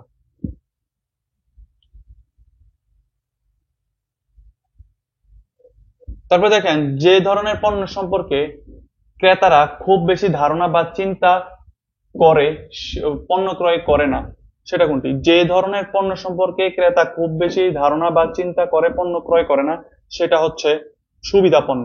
সেটা হচ্ছে সুবিধা পণ্য ক্রয় করতে গিয়ে তারা হচ্ছে বেশি চিন্তা করে না। ওই একটু আগে পড়ছিলাম যে ক্রয় সিদ্ধান্ত করতে বেশি সময় নেয় না আর কি, বেশি ধরনের চিন্তা করে না বা ধারণাও বেশি থাকে না। তারপরটা দেখেন জীবন বীমা পলিসি কোন ধরনের পণ্য? জীবন বীমা পলিসি কোন ধরনের পণ্য? তাহলে জীবন বীমা পলিসি কোন ধরনের পণ্য? বলছে যে অযাচিত পণ্য, সুবিধা পণ্য, বিশিষ্ট পণ্য নাকি শপিং পণ্য? এটা কি হবে? 8 হচ্ছে অযাচিত পণ্য। মানে যে পণ্য সম্পর্কে ক্রেতারা ধারণা রাখে না, ধারণা রাখলেও ক্রয়ের কথা চিন্তাও করে না, সেগুলো হচ্ছে অযাচিত পণ্য। তো অযাচিত হচ্ছে জীবন বীমা পলিসি জানে বাজারে আছে কিন্তু ক্রয় করে না বা জীবন বীমা পলিসিতে অ্যাকাউন্ট খোলে না, সেটা হচ্ছে অযাচিত পণ্য। অযাচিত পণ্যকে কয় ভাগে ভাগ করা হয়েছে? অযাচিত পণ্যকে হচ্ছে 2 ভাগে ভাগ করা হয়েছে। কি কি? একটা হচ্ছে নিয়মিত অযাচিত পণ্য, একটা হচ্ছে নিয়মিত অযাচিত পণ্য, আর একটা হচ্ছে নতুন অযাচিত পণ্য। নিয়মিত অযাচিত পণ্য হচ্ছে যে পণ্যটা অলরেডি বাজারে আছে কিন্তু ক্রেতারা ক্রয় করে না। যেমন হচ্ছে সমাধি পাথর, আপনারা জানেন বাজারে আছে। আপনারা জানেন হচ্ছে কাফনের কাপড়, এগুলো বাজারে আছে, আপনারা জানেন। এগুলো হচ্ছে নিয়মিত অযাচিত পণ্য। তো এগুলো যখন প্রয়োজন হয় তখন কিনে, তাছাড়া বাজারে আছে জানে কিন্তু ক্রয় করে না। তারপর হচ্ছে জীবন বীমা পলিসি। তো নতুন কোনগুলো, এগুলো মাত্র বাজারে আসছে, ক্রেতারা জানেই না এটা যে বাজারে আসছে, এগুলো হচ্ছে নতুন অযাচিত পণ্য। বলবে যে, মনে করেন সৌরচালিত একটা গাড়ি, সৌরচালিত বাইক, ওয়াটার পানি দিয়ে যে বাইক চলে, ওয়াটার বাইক। তো এগুলো হচ্ছে নতুন অযাচিত পণ্য, যেগুলো বাজারে মাত্র আসছে, ক্রেতারা জানেই না, এগুলো হচ্ছে নতুন অযাচিত পণ্য। তাহলে দুই প্রকার। বলছে যে যে ধরনের পণ্য উৎপাদন বা পুনঃ প্রক্রিয়াকরণের জন্য ব্যবহার করা হয় তাকে কি বলা হয়? উৎপাদন এবং পুনঃ প্রক্রিয়াকরণের জন্য যে পণ্য ব্যবহার করা হয় তাকে কি বলা হয়? তাকে বলা হয় শিল্প পণ্য। কি বলা হয়? শিল্প পণ্য। তাহলে 10 নম্বর হচ্ছে শিল্প পণ্য।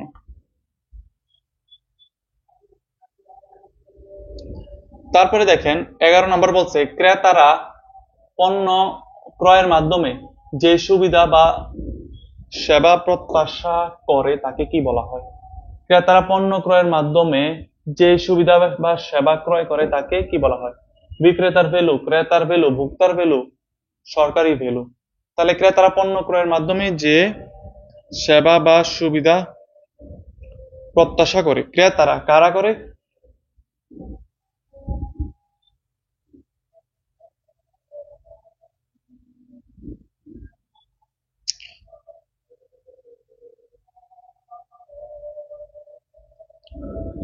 তাহলে যারা সুবিধা, ক্রেতারা, ক্রেতা আছে, আবার শিল্প পণ্যের ক্রেতা, পুনঃ বিক্রেতার ক্রেতা।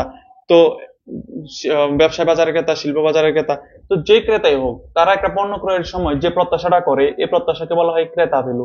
কি বলা হয়? ক্রেতার ভ্যালু। যদি ভোক্তার প্রত্যাশা করে সেটা হয়তো ভোক্তার ভ্যালু, যদি বিক্রেতারা করতো বিক্রেতার ভ্যালু, সরকার করলে সরকারি ভ্যালু। ওকে, যে ক্রেতারা যারা করে তারাই হচ্ছে ওই ক্রেতার ভ্যালু, ওই পণ্যের ভ্যালু। তারপরে প্রশ্নে যদি আমরা যাই, বলছে 12 নম্বরে পণ্যের মৌলিক ক্রেতা ভ্যালু বা সুবিধাকে কেন্দ্র করে যে সামগ্রিক কাঠামো তৈরি হয় তাকে কি বলা হয়? তাহলে দেখেন, এটা হচ্ছে পণ্যের যে স্তর, পণ্যের যে স্তরগুলো আমরা একটু আগে বললাম, যেগুলো এখান থেকে প্রশ্ন আসবে, পণ্যের স্তর।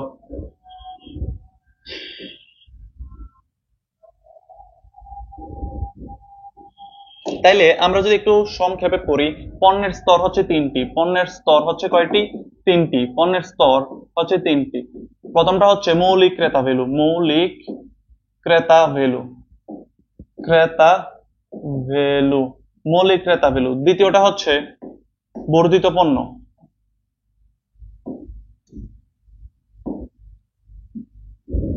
মৌলিক ক্রেতা ভ্যালু, তারপর হচ্ছে প্রকৃত পণ্য, প্রকৃত পণ্য, তারপর হচ্ছে বর্ধিত পণ্য। তাহলে প্রথমটা হচ্ছে মৌলিক ক্রেতা ভ্যালু, তারপর হচ্ছে প্রকৃত পণ্য, তারপর হচ্ছে বর্ধিত পণ্য। তাহলে মৌলিক ক্রেতা ভ্যালুটা হচ্ছে একটি পণ্যের অন্তর্নিহিত গুণ বা বেসিক যে গুণটা, যা পণ্যের বৈশিষ্ট্যটা, যেটা মানুষের অভাবটা পূরণ করতে পারে, সেটা হচ্ছে মৌলিক ক্রেতা ভ্যালু। যখন আপনি হচ্ছে পানি কিনেন, তো কেন কিনেন? পানিটা খাওয়ার জন্য। পানিটা হচ্ছে মৌলিক ক্রেতা ভ্যালু। তারপরে হচ্ছে প্রকৃত পণ্য, এই পানিটাকে কেন্দ্র করে যে বোতলটা দেওয়া হয়, এই বোতলটা জানেন, এটা কিন্তু জানেন আপনি পানির সাথে বোতল পাবেন। তো এটা হচ্ছে প্রকৃত পণ্য, মানে পণ্যটাকে কেন্দ্র করে যে কাঠামোটা দেওয়া হয় এটা হচ্ছে প্রকৃত পণ্য। তো পণ্যের সাথে যদি এক্সট্রা কিছু হয় যেটা আপনি জানতেন না, এক্সট্রা কিছু দেয়, তখন এটা হচ্ছে বর্ধিত পণ্য। যেমন আপনি পানি কিনতে গেলেন, সাথে একটা চিপস দিয়ে দিল, যদি আপনি পানি কিনতে চান সাথে একটা চকলেট দিল, এগুলো হচ্ছে এক্সট্রা যে সুবিধা, সেটা হচ্ছে বর্ধিত পণ্য। এখানে বলছে মৌলিক ক্রেতা ভ্যালু বা সুবিধাকে কেন্দ্র করে যে সামগ্রিক কাঠামো তৈরি করা হয় তাকে কি বলা হয়? তাকে, তাহলে 12 কি দিছেন? 12 হচ্ছে সি, প্রকৃত পণ্য বলা হয়। তাহলে কি হয়? প্রকৃত পণ্য। পণ্যের মৌলিক ক্রেতা ভ্যালু এবং প্রকৃত পণ্য ভোক্তাকে যে অতিরিক্ত সেবা প্রদান করে তাকে কি বলা হয়? যে অতিরিক্ত এক্সট্রা কিছু দেয় সেটা হচ্ছে বর্ধিত পণ্য, বর্ধিত পণ্য, সেটাকে বর্ধিত পণ্য বলা হয়। তবে 14 নম্বরটা দেখেন, বলছে ভোগ্য পণ্যের অন্যতম বৈশিষ্ট্য কোনটি? ভোগ্য পণ্যের অন্যতম বৈশিষ্ট্য কোনটি? প্রাত্যহিক সুবিধা, বৃহদাকারে ক্রয় বিক্রয়, বন্টন প্রণালী, বিক্রয়োত্তর সেবা। তাহলে ভোগ্য পণ্যের অন্যতম বৈশিষ্ট্য হচ্ছে প্রাত্যহিক চাহিদা, মানে নিয়মিত চাহিদা, নিয়মিত, এদের চাহিদাটা নিয়মিত থাকে, প্রতিনিয়ত, অল্প পরিমাণে ক্রয় করে কিন্তু প্রতিনিয়ত ক্রয় করে থাকে। তারপর 15 নম্বরটা দেখেন কি বলছে, ক্রেতার ক্রয় আচরণ পরিবর্তিত হয় কোনটির মাধ্যমে? ক্রেতার ক্রয় আচরণ কোনটির মাধ্যমে পরিবর্তিত হয়? ব্যয় পরিবর্তনের সাথে, উৎপাদন বৃদ্ধির সাথে, স্থায়ী খরচ পরিবর্তনের সাথে, আয় পরিবর্তনের সাথে। তাহলে যদি আয় বাড়ে তাদের হচ্ছে খরচ করার ক্যাপাবিলিটিও বাড়ে। যদি আয় কমে, তারা হচ্ছে খরচ করবে কি করবে না সেটাও কমে। তাহলে এটা হচ্ছে আয় পরিবর্তনের উপর নির্ভর করে, আয়ের উপর ডিপেন্ড করে হচ্ছে ক্রয় আচরণের প্রক্রিয়া বা ধরনটা। তারপর দেখেন বলছে যে 16 নাম্বার, টুথপেস্ট কোন ধরনের পণ্য? টুথপেস্ট কোন ধরনের পণ্য? প্রধান পণ্য, লোভনীয় পণ্য, শপিং পণ্য নাকি জরুরি পণ্য? তাহলে টুথপেস্ট কোন ধরনের পণ্য হবে? হ্যাঁ, এটা হচ্ছে প্রধান বা নিত্য প্রয়োজনীয় পণ্য বা আবশ্যিক পণ্য, প্রধান বা নিত্য প্রয়োজনীয় পণ্য। বলছে যে আইসক্রিম কোন ধরনের পণ্য? আইসক্রিম কোন ধরনের পণ্য? আইসক্রিম কোন ধরনের পণ্য? হঠাৎ দেখা মাত্র যে পণ্যটা ক্রয় করে এটাকে বলা হয় লোভনীয় পণ্য। অ্যাম্বুলেন্স কোন ধরনের পণ্য? অ্যাম্বুলেন্স হচ্ছে জরুরি পণ্য। শপিং পণ্যকে কয় ভাগে ভাগ করা হয়েছে? শপিং পণ্যকে হচ্ছে দুই ভাগে ভাগ করা হয়েছে, একটা হচ্ছে ফ্যাশন পণ্য আর একটা হচ্ছে সেবা পণ্য। ফ্যাশন বা শৌখিন পণ্য আর একটা হচ্ছে সেবা পণ্য। ফ্যাশন বা শৌখিন শৌখিন পণ্য আর একটা হচ্ছে সেবা পণ্য। সেবা, যেটা মানুষ শখের উদ্দেশ্যে কিনে এটা হচ্ছে শৌখিন পণ্য, আর যেটা সেবা পাওয়ার উদ্দেশ্যে, যেমন ইলেকট্রনিক যত সামগ্রী আছে সব হচ্ছে আমার সেবা পণ্য, সব হচ্ছে সেবা পণ্য।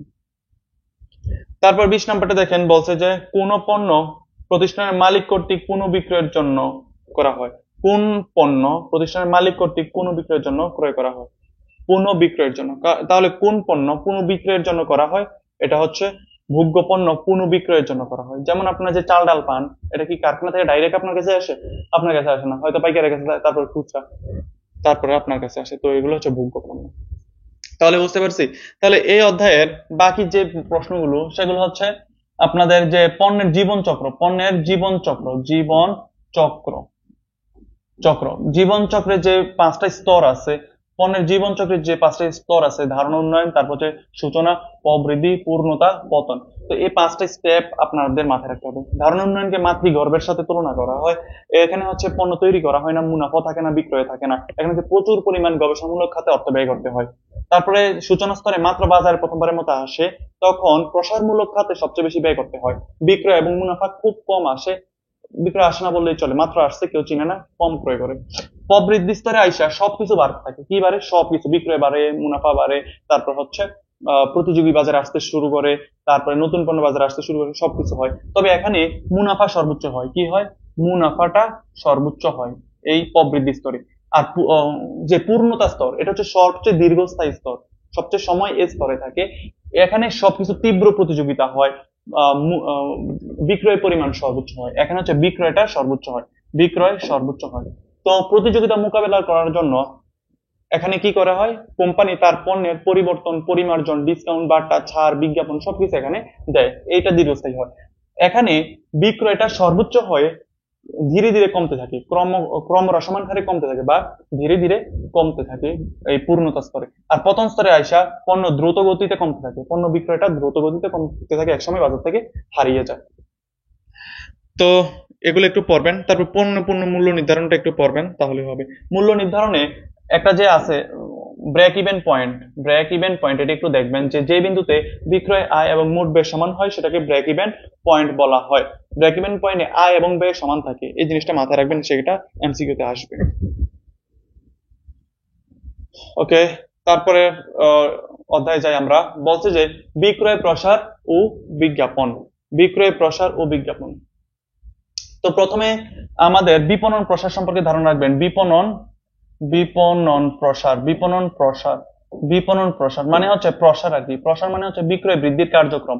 তো বিপণন প্রচার হচ্ছে আমাদের 4 প্রকার হয়ে থাকে, যেমন হচ্ছে বিক্রয় একটা, বিজ্ঞাপন, তারপর হচ্ছে ব্যক্তিক বিক্রয়, তারপর হচ্ছে গণসংযোগ, আর একটা হচ্ছে প্রত্যক্ষ বা সরাসরি বিপণন। তো এই 5 প্রকার মাথায় রাখবেন, যে ব্যক্তিক বিক্রয়, বিক্রয় প্রসার, বিজ্ঞাপন, গণসংযোগ, সরাসরি বা প্রত্যক্ষ বিপণন। এই 5 প্রকার গুলো মাথায় রাখলে হবে। তারপর হচ্ছে বিজ্ঞাপন, ব্যক্তিক বিক্রয়, বিক্রয় প্রসারে যে কাহিনীগুলো, আরেকটা আছে প্রচার। এই প্রচারটা একটু মাথায় রাখবেন। বিজ্ঞাপন এবং প্রচারের মধ্যে যে পার্থক্য সেটা একটু পরে নেবেন। তো বিক্রয় প্রসারের মধ্যে যে বৈশিষ্ট্যগুলো এবং বিক্রয় প্রসারের যে হাতিয়ারগুলো, এই হাতিয়ারগুলো মাথায় রাখতে হবে, যেমন ডিসকাউন্ট, বাটা, কুপন, ছাড়। আর বিজ্ঞাপনের যে হাতিয়ারগুলো আছে, টেলিভিশন, সংবাদপত্র, তারপর হচ্ছে নিয়ন সাইন, প্রাচীরপত্র, দেয়ালিকা, এগুলো সব হচ্ছে মাথায় রাখলে হবে, একটু পড়লে। তারপর দেখেন প্রথম বলছে পণ্য বিক্রয় বৃদ্ধির জন্য প্রয়োজন কি? পণ্য বিক্রয় বাড়ানোর জন্য কোনটি প্রয়োজন? কোনটি প্রয়োজন? বিক্রয় প্রসার, মূল্য বৃদ্ধি, মূল্য হ্রাস, বিপণন। তাহলে বিক্রয় বৃদ্ধির যে কার্যক্রম সেটাকে আমরা বলি বিক্রয় প্রসার। তাহলে বিক্রয় প্রসারের মাধ্যমে বিক্রয় বাড়ে। তারপর 2 নম্বরটা কি বলছে? 2 নম্বরটা উত্তর করেন।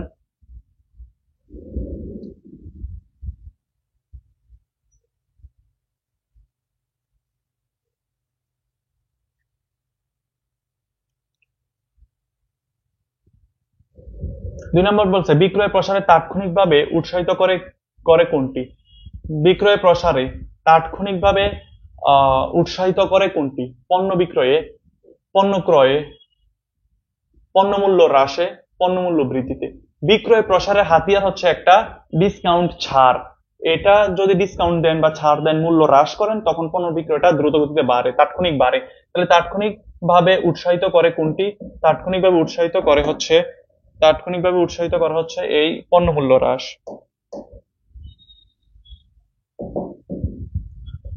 তাৎক্ষণিকভাবে উৎসাহিত করা হচ্ছে পণ্য মূল্য হ্রাস। আরে কি কাজ করতেছে না? তাৎক্ষণিকভাবে উৎসাহিত করা হচ্ছে পণ্য মূল্য হ্রাস।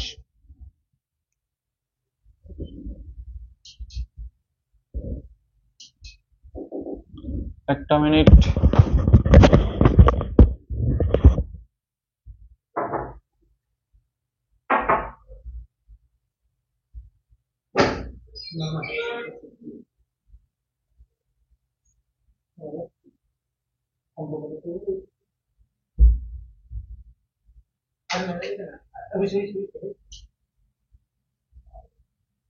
আপনারা একটা মিনিট ওয়েট করেন, হচ্ছে টেকনিক্যাল প্রবলেমের কারণে।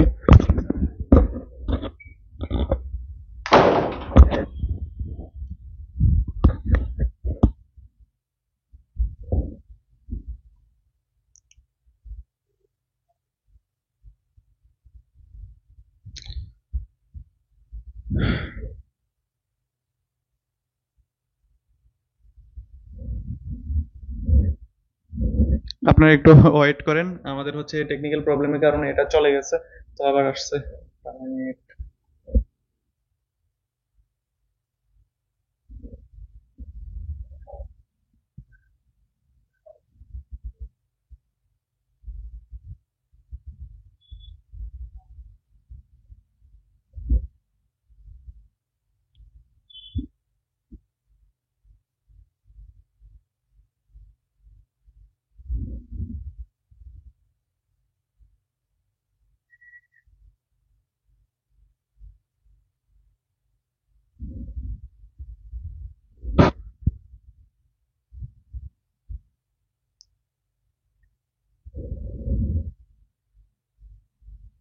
আচ্ছা, তাহলে আমরা এটা পড়তেছিলাম।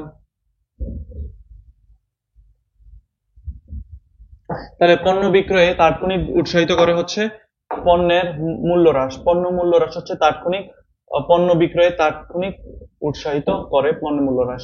3 নাম্বারটা দেখেন বলছে বিপণনকারী প্রতিষ্ঠানের মূল লক্ষ্য কি? একটি বিপণনকারী প্রতিষ্ঠানের মূল লক্ষ্য কি? কাঙ্ক্ষিত পরিমাণ বিক্রয়, অধিক মুনাফা অর্জন, অধিক বিজ্ঞাপন দেওয়া, মুনাফা হ্রাস করা। তাহলে কি করা? বিপণনকারী প্রতিষ্ঠানের উদ্দেশ্য হচ্ছে অধিক মুনাফা অর্জন। অধিক মুনাফা অর্জন, সন্তুষ্টির মাধ্যমে মুনাফা অর্জন। ক্রেতা সন্তুষ্টির মাধ্যমে মুনাফা অর্জন, অধিক মুনাফা অর্জন করা হচ্ছে।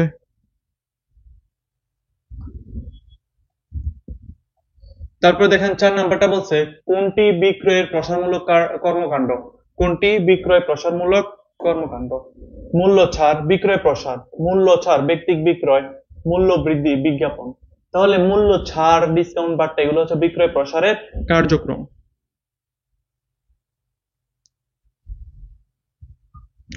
আচ্ছা, তাহলে 5 নাম্বারটা দেখেন বলছে যে বাজারে নতুন পণ্যের পরিচিতি তৈরিতে বিশেষ ভূমিকা রাখে কোনটি? বাজারে পণ্যের পরিচিতিতে বিশেষ ভূমিকা পালন করে হচ্ছে বিক্রয় প্রসার, মানে অল্প দামে পণ্য বিক্রয় করে আর কি, ডিসকাউন্ট একটা নির্দিষ্ট সময় পর্যন্ত দিয়ে থাকে, এতে করে বিক্রয় বৃদ্ধি পায়, পরিচিতি পায়। 5 লিটার রূপচাঁদা তেলের সাথে 100 গ্রাম হলুদ ফ্রি, এটি যে ধরনের কার্যক্রম? এটা কোন ধরনের কার্যক্রম? এটা হচ্ছে বিক্রয় প্রসার। এটা হচ্ছে বিক্রয় প্রসার। 5 লিটার রূপচাঁদা তেলের সাথে 100 গ্রাম হলুদ ফ্রি, এটা হচ্ছে বিক্রয় প্রসারের উদাহরণ। 7 নাম্বারটা দেখেন, কে পণ্যের ক্রেতা ধরে রাখতে কে পণ্যের ক্রেতা ধরে রাখতে বিক্রয় প্রসার করার পদক্ষেপ নেয়? উৎপাদক, বিক্রেতা, ভোক্তা নাকি ক্রেতা? তাহলে কে পণ্যের বিক্রয় ধরে রাখার জন্য বিক্রয় প্রসারের কার্যক্রমগুলো হাতে নেয় বা পদক্ষেপ নিয়ে থাকে?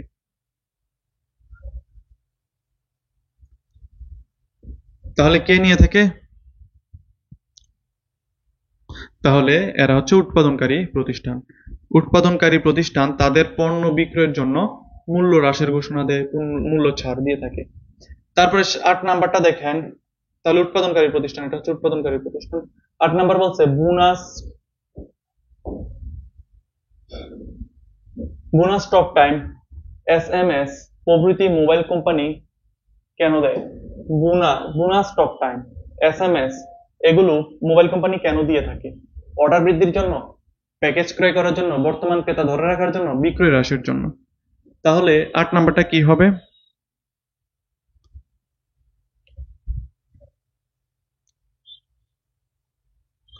তাহলে এটা হচ্ছে ক্রেতাদেরকে ধরে রাখার জন্য বোনাস স্টক টাইম দিয়ে থাকে, এসএমএস দিয়ে থাকে। তারপর 9 নাম্বারটা দেখেন, কে পণ্যের অর্ডারের পরিমাণ বৃদ্ধি করে? পণ্যের অর্ডারের পরিমাণ বৃদ্ধি করে কে? পাইকার, সরকার, উৎপাদনকারী নাকি মধ্যস্থ কারবারি? পণ্যের অর্ডারের পরিমাণ বাড়ায় কোনটি? পণ্যের অর্ডারের পরিমাণ বাড়ায় কোনটি? তাহলে মধ্যস্থকারী ব্যবসায়ীরা পণ্যের অর্ডার দিয়ে থাকে, মধ্যস্থকারী ব্যবসায়ী বা কারবারিরা। তারপর 10 নম্বর দেখেন, প্রতিযোগিতামূলক বাজারে টিকে থাকতে হলে উন্নত করতে হবে কোনটি? পণ্যের মান, পণ্যের মূল্য, পণ্যের বিজ্ঞাপন, পণ্যের ব্যবহার।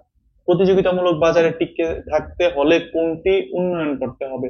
পণ্যের বিজ্ঞাপন, পণ্যের মান, পণ্যের মূল্য। তাহলে কোনটিকে বাড়াইতে হবে?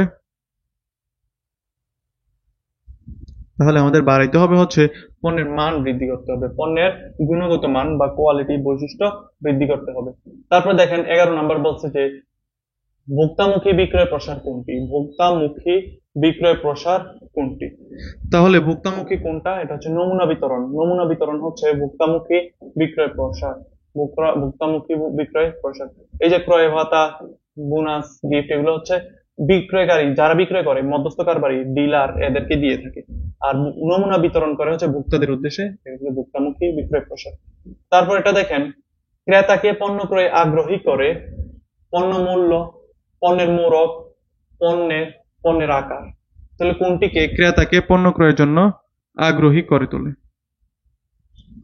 তাহলে পণ্যের মূরক হচ্ছে পণ্যের মোড়ক হচ্ছে ক্রেতাদেরকে পণ্য ক্রয়ে আগ্রহী করে তোলে।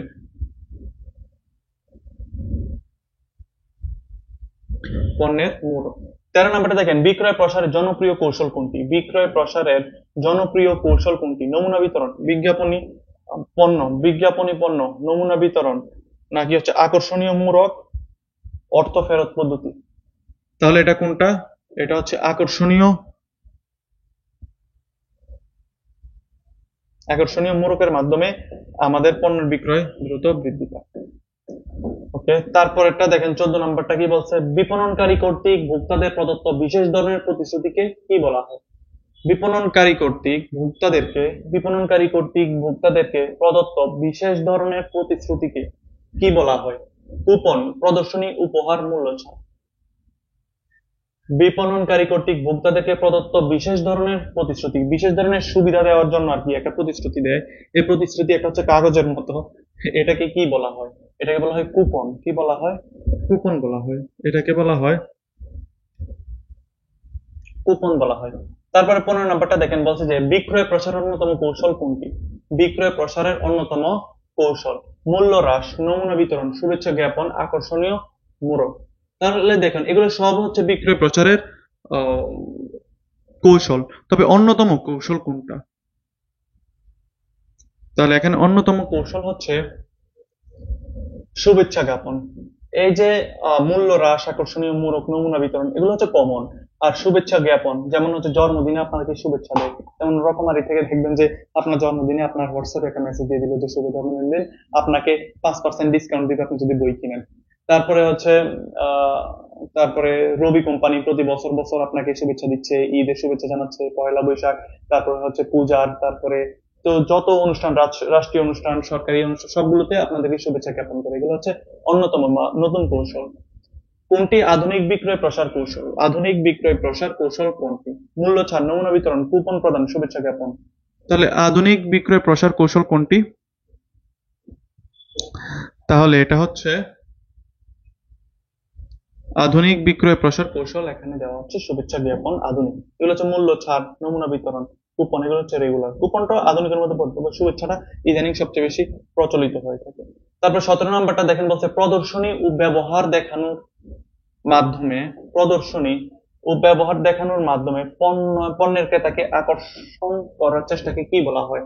বিক্রয় কেন্দ্রের প্রসার, বিক্রয় কেন্দ্রের প্রসার বা ক্রয় কেন্দ্রের প্রসার, বিজ্ঞাপনের প্রসার, নতুন পণ্যের প্রসার। প্রদর্শনী, মেলা ও প্রদর্শনী বা ব্যবহার দেখানোর মাধ্যমে, এই যে বাণিজ্য মেলায় দেখেন একটা পিঠা কিভাবে বানাইতে হয়, নতুন যে পিঠা, তারপরে যে নতুন নতুন যন্ত্রগুলো আসছে, তো সেগুলোর ব্যবহার দেখানোর জন্য যে মাধ্যমে পণ্য ক্রেতাকে আকর্ষণ করার চেষ্টাকে কি বলা হয়? তাহলে এটাকে বলা হয় ক্রয় কেন্দ্রের প্রেসার। ক্রয় কেন্দ্র মানে যেখান থেকে ক্রেতারা ক্রয় করে আর কি, ক্রেতারা ক্রয় করার জন্য এটা ক্রয় কেন্দ্রের প্রেসার বলা হয়। তারপরে 18 নম্বরটা বলছে পণ্য সম্পর্কে মনোযোগ আকর্ষণের উদ্দেশ্যে যা কিছু করা জনসাধারণের, বলছে পণ্য সম্পর্কে মনোযোগ আকর্ষণের উদ্দেশ্যে যা কিছু করা জনসাধারণের হয়, এবং জনসাধারণের যা কিছু করা হয়, জনসাধারণের জন্য যা কিছু করা হয় তাকে বলে। পণ্য সম্পর্কে মনোযোগ আকর্ষণের জন্য জনসাধারণের জন্য যা কিছু করা হয় তাকে কি বলা হয়? আকর্ষণের উদ্দেশ্যে জনসাধারণের জন্য যা কিছু করা হয় তাকে কি বলা হয়? পণ্যের আকর্ষণ বাড়ানোর জন্য, মনোযোগ বা আকর্ষণের জন্য কি করা হয়? বিজ্ঞাপন, বিক্রয় প্রসার, নমুনা বিতরণ, নাকি ব্যক্তিক বিক্রয়? তাহলে হচ্ছে পণ্য সম্পর্কে ক্রেতার মনোযোগ বাড়ানোর জন্য যে জিনিসটা করা হয় সেটাকে বলা হয় বিজ্ঞাপন। সেটাকে কি বলা হয়? বিজ্ঞাপনের মাধ্যমে পণ্যের প্রতি আকর্ষণ বাড়ায়। আপনারা দেখবেন বিজ্ঞাপনের যে বৈশিষ্ট্যগুলো সেগুলো অবশ্যই পড়তে হবে। বিজ্ঞাপন হচ্ছে স্বল্প সময় আপনাকে পণ্য সম্পর্কে একটু ভালো গুণাগুণ, যেগুলো বৈশিষ্ট্য সেগুলো দেখায়, যা আপনি ওই পণ্যের প্রতি আকৃষ্ট হন। 19 নম্বর বলছে বিজ্ঞাপন পণ্য বা সেবা বিক্রয়ে সাহায্য করে। বিজ্ঞাপন পণ্য, বলছে কই জানি, বিজ্ঞাপন পণ্য বা সেবা বিক্রয়ে সাহায্য করে কিসের মাধ্যমে? প্রত্যক্ষ ও পরোক্ষভাবে, প্রত্যক্ষভাবে, পরোক্ষভাবে, বাহ্যিকভাবে। তাহলে বিজ্ঞাপন পণ্য বা সেবা বিক্রয়ে সাহায্য করে কিসের মাধ্যমে? ঢেঁস প্রত্যক্ষ, পরোক্ষভাবে, প্রত্যক্ষভাবে, পরোক্ষভাবে, বাহ্যিকভাবে। তাহলে কিসের মাধ্যমে করে থাকে? প্রত্যক্ষ এবং পরোক্ষভাবে সেটা বিক্রয় বৃদ্ধিতে সহায়তা করে থাকে। তারপরে 20 নাম্বারটা দেখেন, বলছে যে বিজ্ঞাপনের মাধ্যমে যে ধরনের যোগাযোগ সংগঠিত হয়। হ্যাঁ, বিজ্ঞাপনের মাধ্যমে কোন ধরনের? এটা কি বহুমুখী, মিশ্র, একমুখী, নাকি ঊর্ধ্বমুখী? তাহলে এটা হচ্ছে একমুখী যোগাযোগ সংগঠিত হয়। বিজ্ঞাপনের মাধ্যমে হচ্ছে একমুখী, মানে যখন বিজ্ঞাপন দেয়, বিজ্ঞাপনকারীকে বা যারা বিজ্ঞাপন দিচ্ছে তাদেরকে আমরা প্রশ্ন করার সুযোগ পাই না। একটা লিফলেট হাতে ধরাই দিল, তো লিফলেট আমরা শুধু দেখতেছি, আমরা পড়তেছি, আমরা কোনো প্রশ্ন করার সুযোগ পাই না। যখন টিভিতে কোনো একটা কিছু দিচ্ছে, বিলবোর্ডে কোনো কিছু একটা লেখা আছে, তখন আমরা শুধু দেখি। তাহলে এটা হচ্ছে একমুখী, তারাই জানাচ্ছে, আমরা কোনো কমিউনিকেট করতে পারছি না। তো আরেকটা আছে সরাসরি বিপণন, প্রত্যক্ষ যে মার্কেটিং বিপণন, সেখানে কি করা হয়? সেখানে হচ্ছে দ্বিমুখী যোগাযোগ সংগঠিত হয়, মানে আমরা হচ্ছে যোগাযোগ করতে পারি, আমরা প্রশ্ন করতে পারি, উদ্যোগ পাই থাকে। তো এটাকে বলা হয় বিজ্ঞাপন হচ্ছে একমুখী যোগাযোগ প্রক্রিয়া। বিজ্ঞাপনের যে বৈশিষ্ট্যগুলো সেগুলো একটু দেখবেন, বিজ্ঞাপনের বৈশিষ্ট্য, বিজ্ঞাপনের হাতিয়ার গুলো দেখলে ইনশাল্লাহ এই অধ্যায় কভার হয়ে যাবে। তো আশা করছি ক্লাসটি বুঝতে পারছেন। তো কালকে পরীক্ষা আপনারা একটু প্র্যাকটিস করেন, প্র্যাকটিস করলে আরো ভালোভাবে বুঝবেন। একজন মাত্র আসছেন। ওয়ালাইকুম আসসালাম, আলহামদুলিল্লাহ ভালো। অনেক কমন হয় না, এবারও কমন হবে।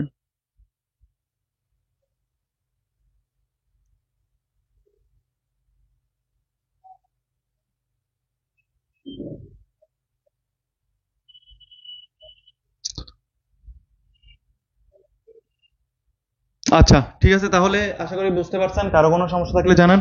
আর আপনাদের কালকে কালকে কি পরীক্ষা ক্যান্সেল হয়েছে নাকি? কয়েকজন লিখতেছেন পরীক্ষা ক্যান্সেল হয়েছে। আচ্ছা, যাই হোক, কালকে পরীক্ষা হইলে তো হইলই, আর না হইলে নেক্সট যেদিন পরীক্ষা হয় সেদিনের জন্য প্রিপারেশন নেন। আর ভালো থাকেন সবাই, সবার সবার পরীক্ষা ভালো হোক, সবার জন্য শুভকামনা রইলো। আজকের ক্লাস এতটুকুই। সবাই ভালো থাকবেন। আল্লাহ হাফেজ, আসসালামু আলাইকুম।